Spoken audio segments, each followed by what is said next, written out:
Let's party.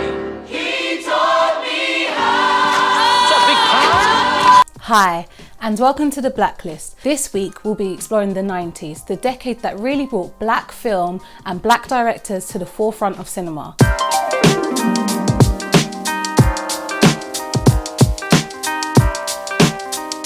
Yo, y'all, look who fell into the gig! The two finest women in here.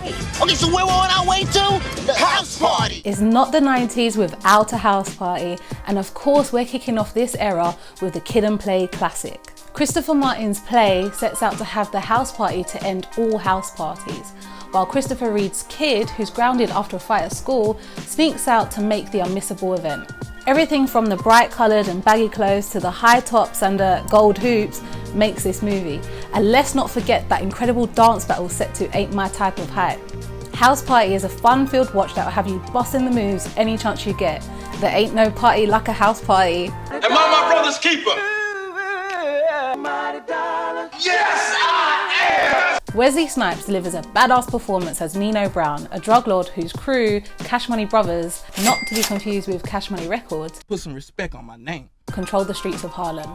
The movie set pace for the explosion of the hood genre in black cinema and shed a spotlight on the marginalisation, poverty and hustle that plagued the African American youth. Either they don't know, don't care about what's going on in the hood.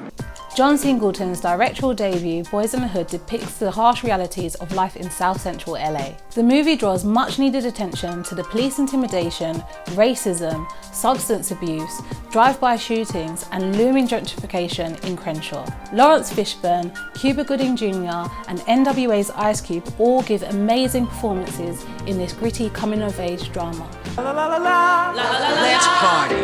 He taught me how. Of course we love the original, but nothing beats watching Whoopi Goldberg whip a bunch of unruly teens back into musical shape at France's Academy in Sister Act 2. Sister Act 2 intertwined the already existing black hip-hop gospel scene and brought it to a mainstream audience. And let's not forget Lauryn Hill's incredible performance in her debut movie role. If you listen to me closely, I'll tell you what I know, 'cause nobody can make it out here alone. John Singleton does it again with this 90s romantic drama set in South Central LA. Janet Jackson plays Justice, a young woman who, after witnessing the death of her boyfriend, uses poetry as a coping mechanism for her depression. She embarks on a journey to Oakland with a group of friends where she gets stuck with mailman Lucky, who she does not get on with, played by the late Tupac Shakur. The movie lives up to its name as Justice recites poems Alone and Phenomenal Woman, written by Maya Angelou, who also cameos in the movie. I'm leaving you for her. You wait a minute. I give you 11 years of my life and you're telling me you're leaving me for another woman? Adapted from the novel written by Terry McMillan, Waiting to Exhale stars Angela Bassett, Whitney Houston, Loretta Devine and Layla Rochon, a group of friends who support each other with their relationships and their desires. Focusing on black female empowerment, Waiting to Excel was a breath of fresh air in the midst of 90s movies. What's up, big pie? If you ain't got my money, I'm killing you and him. In the movie that created the phrase "Bye Felicia," Friday follows Ice Cube's Craig and his best friend Smokey, played by Chris Tucker. Craig goes through one hell of a Friday as he ain't got no job and he ain't got to do, and spends his day trying to make ends meet to pay his rent and running from arch rival Debo, played by the late Sonny Lister. With an incredible cast including Nia Long, Regina King, Mike Epps, and the late John Witherspoon, and a directorial debut from F. Gary Gary, Friday is the light-hearted, fun-filled movie to set your Friday night off right. A warning though, as this film is a product of its time and contains some homophobic language. Do you know Lorenz and them got away with 20 grand? That's what we need to do.